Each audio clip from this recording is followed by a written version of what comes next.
Thank you, Chairperson. Good morning to everyone in the House.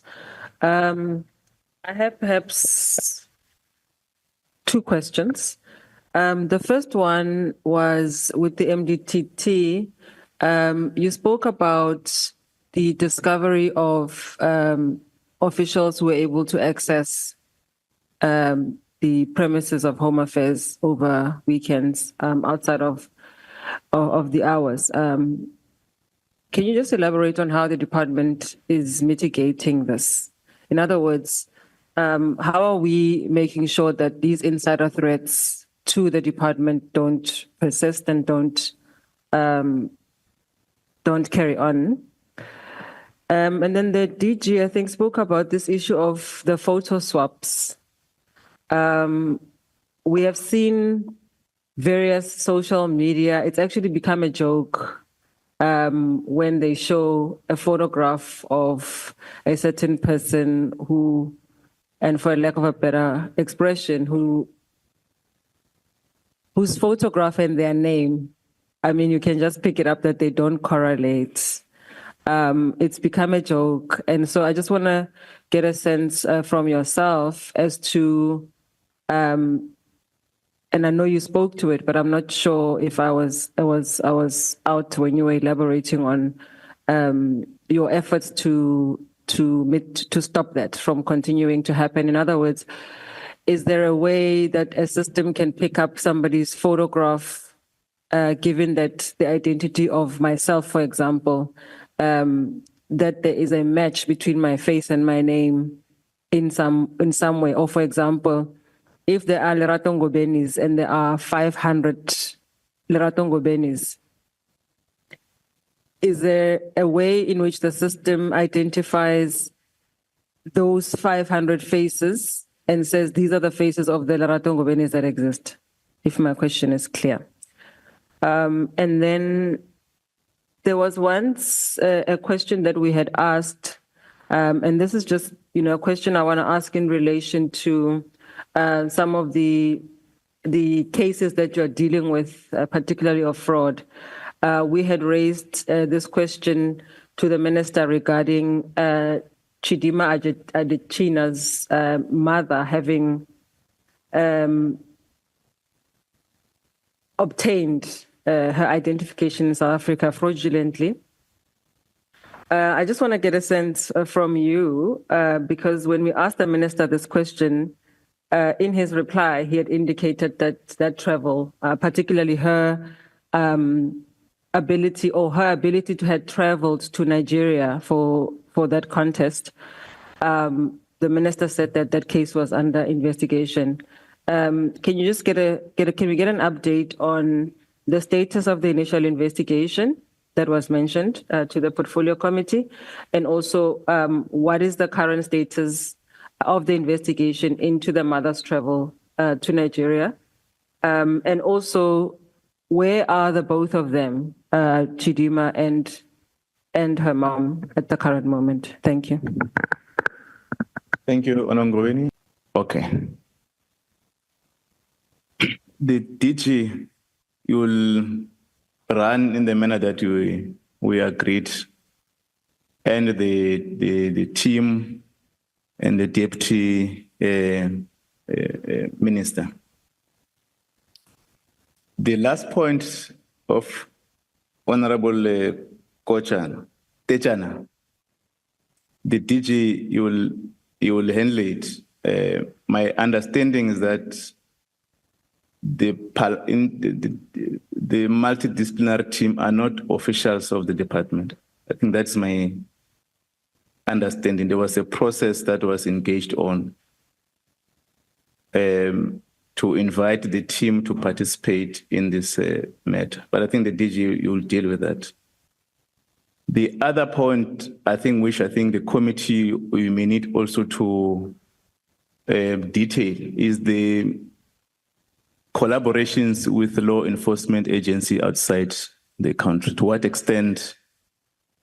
Because when you're presenting the Lubisi report, and I'll suggest, Deputy Minister, that we may need to bring that report maybe next day, just to refresh members in the civil administration, what the team has picked up of lobbying, so that we're able to track the progress that you are presenting to this committee meeting. It will be an important refresh for a detailed summary on that report, which deals with the web that has been identified of syndicates that are within the department, outside the department, and also that are running in some of the countries that influence the work of the department. It will be an important area to deal with that. DG, you'll start to respond, and will then invite the other team to respond. I'm fully aware that the sitting is starting at 2:00, and other members may need to run to the sitting. If you can assist us to deal with those comments and issues, questions that were raised by members. DJ? No, thank you so much, Chairperson, and thanks to the honorable members for the questions that were posed. The MDTT will probably take questions that are directed at them, and then DDG Advocate Moitse will then deal with issues that are related to the investigations. And then I think it's regrettable, the pronouncements that were made at the Tshwane Refugee Center. And on behalf of the Minister and the DM, I think I would like to apologize with regards to the official who made those statements. We are responsible for whatever activity that happens outside, because that's where the contamination starts. And Mr. Matsaung will respond to those issues, and then Mr. Skama will deal with issues around identities. So maybe let me start by indicating, Chairperson, and to the honorable members that as we're sitting here, I've just asked DDG Mavuso to go and join the minister. So there are two parallel sessions. There's the cabinet committee that's next door. And I think that's more of a programming issue that I thought I must highlight. I don't think the minister intended not to come here, but we are presenting a document at that cabinet committee, and apologies again extended on his behalf. And similarly, Honorable Chachana, I couldn't come to the last meeting because the JCPS had scheduled a meeting, as you are aware, that there are challenges that we're dealing with around spouses and so on and so forth, and therefore I was then asked to attend that meeting. So as I respond to the issues that you have raised and also raised by Honorable Ngubane, the MDTT was set up, you're correct, as a result of work that emanated from the Lubisi report. And of course, they're activating those recommendations that emanate from that report to deal with the ills, as you have described, at Home Affairs. And that work is ongoing. There's a very close working relationship between what Advocate Moitse is dealing with from a counter-corruption point of view. So this branch has been there for quite some time, Honorable Ngubane. And therefore, the MDT was then set up with a very clear focus to look at the issuance of visas, whether it's permanent residence, temporary, citizenship, and so on and so forth. That's the capacity that does not reside within the Department of Home Affairs. To the extent that you now have a proclamation that has been signed by the President to bring in the SIU to continue with that work to ensure that there's prosecutions, but also there's follow-ups. I had members asking a question around what then happens, Honorable Ross, to people that leave the department. You asked a question about Chief Director and the Director appeals. Those are matters that the SIU is pursuing with regards to that. So it's not as if we leave matters hanging, and Advocate Moitse will deal with issues related to that. And then there was an issue that you raised with regards to the top management of the MDTT. The chairperson has correctly said it's not unit of the department. The team that you see behind us were contracted by the department under a company called CAJV. And I think they are better placed to speak about their structure. But in our understanding, when they were contracted, there's a component that speaks to Black economic empowerment as part of the requirements, which we believe they met. So, Honorable Chechana, just to conclude your questions on the collaboration with law enforcement, it's a question that the chair also asked.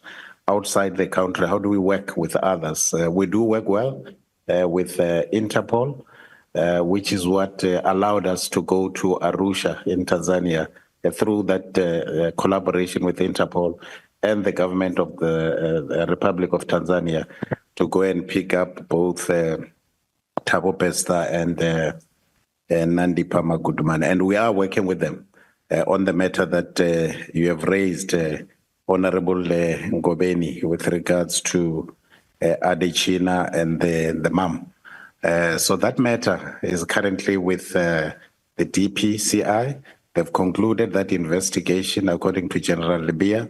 They are now waiting for the NPA to advise them on the next steps. From our side, we've handed over the file. We've completed the work which was done by Counter-Corruption and Security Services. That work is done. We've actually written to both Adetshina and the mom and indicated, I think the last day was yesterday, and they need to give us reasons as to why those documents should not be withdrawn. As of yesterday, we have not received any response, and therefore the department will be proceeding with the withdrawal of those documents in line with the Identification Act. And then, Honorable Kochana, I'm still waiting for the learners that you spoke about from the Northern Cape that studied at the Sol Plaatje Institute to look at what we can do to assist. I think the MDT team will respond on the medical and radiology reports. The interesting thing is that the radiology report is no longer a requirement for any visa application. We carry the highest burden of TB in the world, so that's out of the way. But they will respond in terms of how people were using some of those doctors, and in their interaction with those doctors, they will tell you that they've never seen anyone with that name, or probably. But that's how syndicates operate. So one of the tasks of the MTTT is to track these 11,000 applications that you have referred to. That's what they need to do, but also to empower the department with the attorneys that they have to withdraw those documents for those that are not deserving. And then offices that were operating on weekends. Obviously, counter-corruption looks at trends that are happening in each and every office.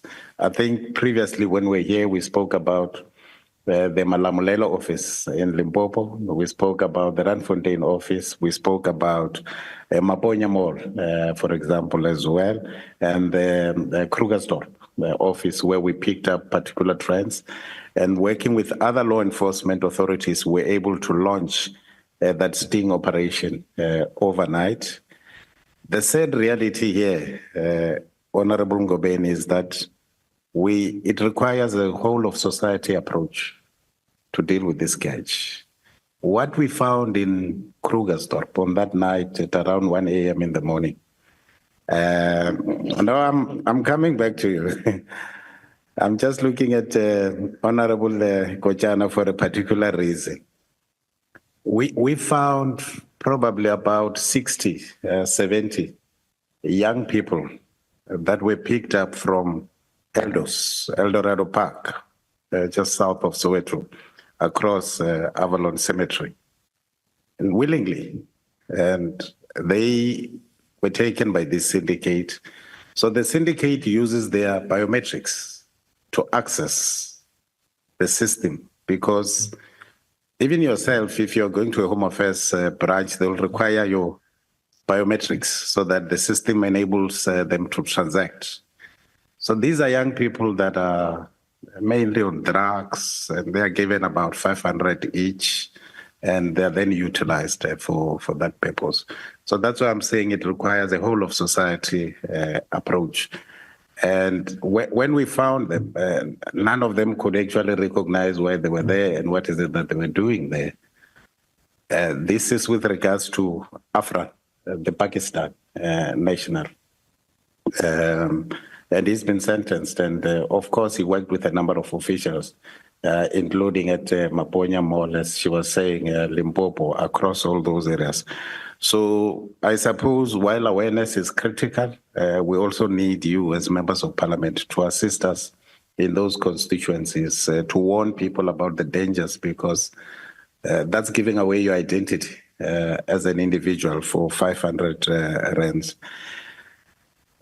You then ask a question, Honorable Kochan, around, I suppose it's got to do with the independence of the judiciary, which is a bit difficult, and I don't want to encroach into that space. But I think sometimes in November, we're meeting with the judiciary to raise particular concerns with regards to some of the judgments that are made. There's a judgment that said we must unblock 2.5 million blocked IDs that the banks of South Africa have said we're likely to lose 1.17 billion rand if these blocked IDs are unblocked. And they put even an affidavit to the case that Home Affairs was pursuing, but the court ruled otherwise. We've now, as guided by the minister, gazetted that we will be cancelling 872 of those IDs, and those that are in possession of these IDs fraudulently have been notified. So we're now moving towards the cancellation. But I'm just indicating that we find this constraint, that the court says unblock them, we unblock, and the bank says, but wait, there's a capital flight that's going to happen, and that's not taken into consideration. But I suppose we'll raise those issues here at the meeting with them and the UNHCR, because they, in this case, are representing a number of officials. I think, Advocate Muitsi, you'll speak about your operation with the police yesterday in KZN. And then stakeholders, Honorable Rose, various applicants, syndicates, and so on and so forth. I think, sadly, the Bushiri story started here in Parliament. It was a member of Parliament who sent a query to the Department of Home Affairs. I'm not sure if honorable members are aware. That's the genesis of how Mr. Bushiri got his documents. It started here as well, you can claim innocent query, but it ended up with someone being in possession of documents that were not supposed to. And that's how these kingpins operate. I'm not sure, Warwick, if you still have that slide where you are able to show that it was not just Bushiri, but it was a number of entities. They owned companies in the finance, hair salons, insurance companies. But you can pick up in almost all the provinces, they have a presence. Even here in the Western Cape, they have a presence. And I suppose that's what the MTTT is really assisting us to crack those cases. And working with the DPCI, I think in the next few months, we should be able to make inroads in that specific case that you are referring to. And then, Honorable Ngobeni, I think I spoke about the Photoshops, how people are easily able to do that. I've responded on the issues of Adetshina. It's a case of fraud that's been reported that the Hawks are pursuing against both the mom and herself. And I think I responded on the officials that are accessing premises after hours. We now have introduced a measure where the system cannot be accessed after hours to make sure that those transactions do not happen. In the past, people could easily access them, but only when there's overtime that needs to be pursued, which is done timelessly, and people are then informed timelessly. I think, Honorable Michael, you spoke about what happens to officials once they're guilty. The matters are pursued beyond the department. On page 14, you will note that there's even members of the public, but also their colleagues that are awaiting trial outside. The DC, it's done. The person has been dismissed. We are pursuing that person in terms of the criminal justice system, but the MDT is assisting us with the recovery of funds that they might have accrued. I suppose we take your point on how do we minimize the reapplications of those that might be corrupt. On the questions that Honorable Ngubane raised, I think given the fact that you are an IT person, I think this is something that you are passionate about. I think, yes, it does put the case for digitization even stronger. We will, honorable members, honorable chair, be coming to this committee to present DM on the revised APP, which now takes into consideration digitization, the project plans and the activities that we'll be pursuing. For this financial year, we've had to amend, and also for the next 5 years, what are the activities per annum that we'll be doing to ensure that the digital transformation that the minister has spoken about is implemented. And you are correct, if we are able to digitize a lot of these records, you might not be aware that a lot of applications and the missions at the moment are still manual applications. And therein is an opportunity for others to be able to look at opportunities for making money. I suppose on the funding, DM will probably respond on the challenges that we have, similarly with counter-corruption. Where we don't have a presence, Honorable Ngubane, in the missions, there's 114 missions that South Africa has all over the world. We only have about 38 officials at some of those missions. It's a very small number. So where we don't have a presence, DERCO then does the work on our behalf for both civics and immigration services. It's not ideal, but that's currently what is happening. And then you asked a question on cases that we've referred to DERCO and the BMA. Yes, we do monitor. For example, on the case for the Libyan nationals, it's a matter that we've referred to DERCO to pursue. We're waiting for them to come back to us. On the BMA, similarly, we are pursuing, as DDG Muiza indicated, that we still are assisting the BMA on those matters. I think, Honorable Mdolo, the work that the MDTT is doing, they do work with other law enforcement authorities, but critical is the fact that the work that the MDT did in China, for example, had been highlighted by SSA in their report on malfeasance. Similarly, in Ghana and Libya, where we've just sent an official from counter-corruption. So there's a close working relationship between them. And then Mr. Skama will speak about our quest to eradicate the green barcoded ID to ensure that every South African has a card, which is much more protected. Of course, the staff shortages are something that's of concern. We are working on that. Treasury and the DPSA have just allowed us or granted us permission to fill at least 99 positions. Of course, that's not enough. Our staff establishment is 18,000. We're currently at around 7,400. So 99, you can see it's a drop in the ocean, but we'll keep nudging in the right direction until probably the economic outlook improves. On the questions that you raised, Honorable Modise Mpia, with regards to the study visas, these are study visas that were acquired in the past. We saw this deficiency and then entered into negotiations with a structure known as Universities South Africa. So they represent all the universities.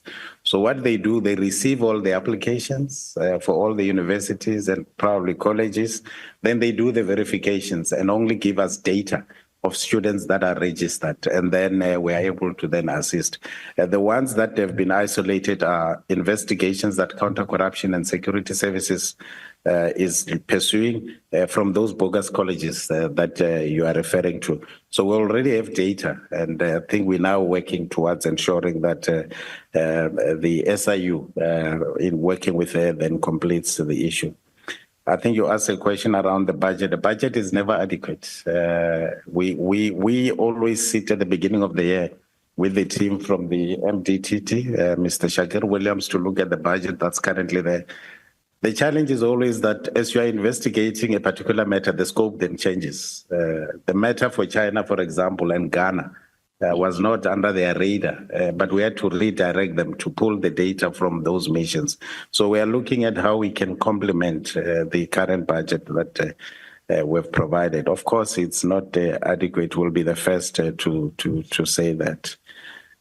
Change in behavior, I suppose, Advocate Moetse, you will speak to that.